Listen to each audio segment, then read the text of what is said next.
Programme කරන විදිහ ගැන. අද අපි කතා කරන්න යන්නේ sign in process එකට අදාළව තියෙන remember me function එක develop කරන විදිහ ගැන. මෙතනදී අපි already have an account sign in කියන බටන් එක ක්ලික් කළාම අපිව sign in page එකට navigate වෙනවා.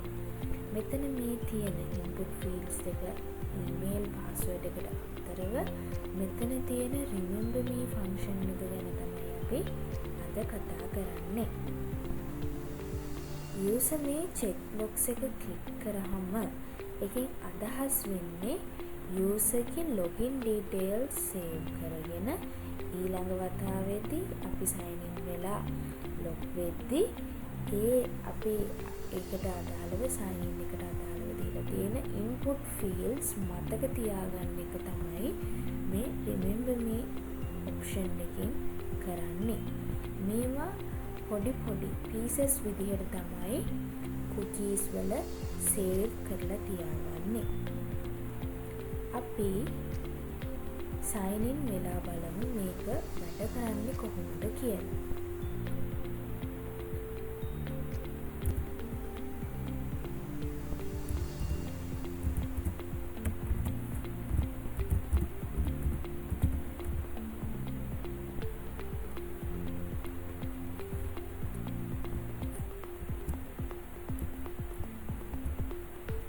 අපි දැන් remember me option එක ක්ලික් කරනවා.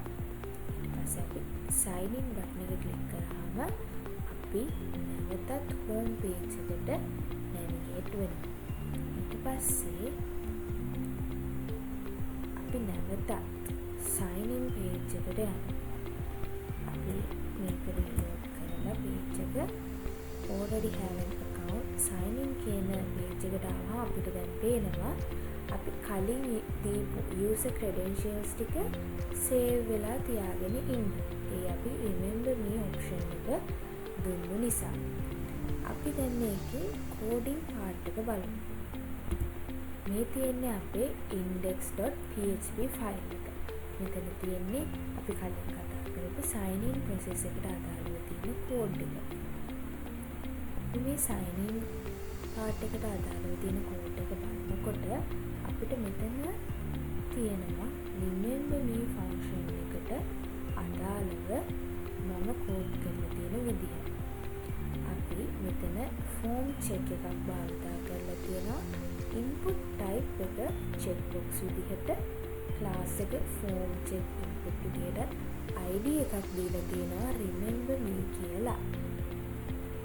ඊට පස්සේ අපලදී label එකක් දීලා form check label දීලා remember me කියලා add කරගෙන තියෙනවා. අපි ඊට පස්සේ මේ sign in function එක කරාම අපි js පැත්තට යනවා. එතකොට එතනින් එන value එක අපි js එක හරහා javascript හරහා යවනවා. අපි මේ sign in function එක භාවිතා කරලා අපි variable එකක් create කරනවා remember me කියලා. අපි මෙතනදී document.getElementById කියලා remember me කියලා යොදාගෙන තියෙනවා. අපි මේ remember me කියන එක යොදාගන්නේ index.php file එකේ අපි මේ දාගෙන තියෙන id එක remember me කියන function එකට අදාළව අපි දාගෙන තියෙන id එක තමයි මේ තියෙන්නේ. මේ දාලා තියෙන id එක අල්ලගන්න එක කරන්නේ මෙන්න මෙතන getElementById කියලා අපි අර HTML එක පැත්තේ තියෙන id එක අල්ල ගන්නවා JS එක පැත්තේ. එතකොට එතනින් එන value එක අපි remember me කියන variable එකේ store කරලා තියාගන්නවා. ඊට පස්සේ අපි object එකක් create කරලා ඒ object එකට අදාළව ඒ value එක append කරනවා. ඒ කියන්නේ අපි value එක add කරනවා. ඊට පස්සේ f.append කියලා අපි දාගෙන r කියලා තව variable එකට ඒක assign කරනවා. ඊට පස්සේ remember me.checked කියන value එක තමයි අපි මේ r කියන එකේ save කරගන්නේ. අපි මේ check කියලා අදහස් කරන්නේ true කියන value එක. boolean වල true කියන value එක. ඒ ටික් කරන එකේ අදහස true.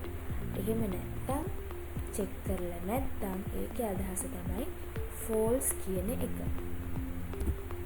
ඊට පස්සේ අපි දැන් මේ අල්ලගන්න value ටික අපි යවනවා post method එකෙන් sign in process.php කියන ෆයිල් එකට.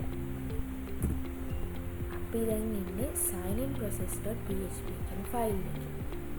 එතනදී අපි මෙන්න මේ කෝඩ් ටිකෙන් තමයි remember me box එක check කරලාද නැත්ද කියන එක බලාගන්න අපි යොදාගන්න කෝඩ් එක. මෙතන තියෙනවා අපි if එකක් දාලා check කරනවා අපි script එකේ script.js පැත්තෙන් අපි දාගත්ත variable එක $sign remember me කියන variable එක සමානද කියලා බලනවා true කියන value එකට. ඒක සමාන නම් අපි කියනවා cookie එකක් create කරලා ඒකට email එකයි password එකයි දාගන්න කියලා. ඊට පස්සේ අපි මෙතනදී පළවෙනි cookie එක create කරලා ඒකට email කියලා දාගන්නවා. ඒකේ value එක තමයි මේ $sign email එක කියලා කියන්නේ. ඒ කියන්නේ user input කරලා තියෙන value එක අපි jeans එක පැත්තෙන් අල්ලගෙන ඒ value එක තමයි මෙතනදී cookie එකක් විදිහට save කරගන්නේ. ඊට පස්සේ මේ time එකෙන් අපි කරන්නේ මේ cookie එක කොච්චර වෙලාවක් කොච්චර කාලයක් අපි මේ cookie එක මේ user detail එක save කරලා තියාගන්නවද කියන එක. මෙතනදී අවුරුද්දක වගේ කාලයක් යනකම් මේ cookie එක තියාගන්නවා. ඊට පස්සේ මේ දෙවෙනි line එකෙන් කියන්නේ ඒ වගේම email එක වගේම password එකත් store කරලා තියාගන්න විදිහ. මේ cookie එකේදී ඒ පැත්තෙන් එන user input කරන password එක අල්ලගෙන ඒකත් expired time එකක් වෙනකම්.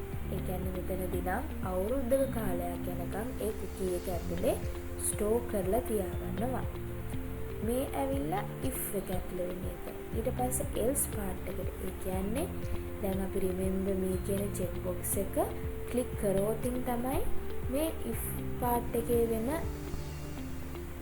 process එක execute වෙන්නේ. එහෙම නැත්තම් මේ check box එක අපි click කරලා නැත්තම් එතකොට else part එකට යනවා. මෙතනදී මේ cookie එක අපි අරගත්ත value එක null නම් අපි ඒක delete කරන්න කියලා කියනවා. මෙතනදී set cookie email කියලා තියෙන්නේ මේ cookie එකේ name එක. value එක මෙතන null value එකක්. ඒ කියන්නේ අපි cookie එකේ value එකක් නැත්තම් අපි ඒක එවෙලෙම delete කරන්න කියලා කියනවා. මේ මෙතන -1 කියලා දාලා තියෙන්නේ already expired කියන අදහස. එතකොට value එකක් නැත්තම් අපි කලින් save කරගෙන නැත්තම් value එක අපි එවෙලෙම cookie එක delete කරනවා. ඒ කියන්නේ අපි මේක අපි else part එකට යන්නේ අපි remember me check box එක tick කරලා නැත්තම් එවෙලෙම ඒවා delete වෙනවා. මෙහෙම තමයි අපි remember me කියන function එක program කරලා තියෙන්නේ sign in process එකේ. අපි දැන් මෙතනදී තවදුරටත් අපි මේ cookie එක delete කරමු. අපි delete all දීලා මේ cookie ඔක්කොම delete කරාට පස්සේ අපි බලමු මේ අපි save කරලා තිබ්බ cookie එකක් ඇතුලේ save කරලා තිබ්බ user details ටික තාමත් save වෙලා තියෙනවද කියලා. අපි දැන් cookie එක delete කළා. අපි දැන් ආයේ reload එකක් දීලා බැලුවොත් දැන් අපිට පේනවා cookie එක නෑ කියලා. එතකොට මේ විදිහට තමයි remember me function එක අපි sign in process එක ඇතුලේ develop කරලා තියෙන්නේ. Thank you.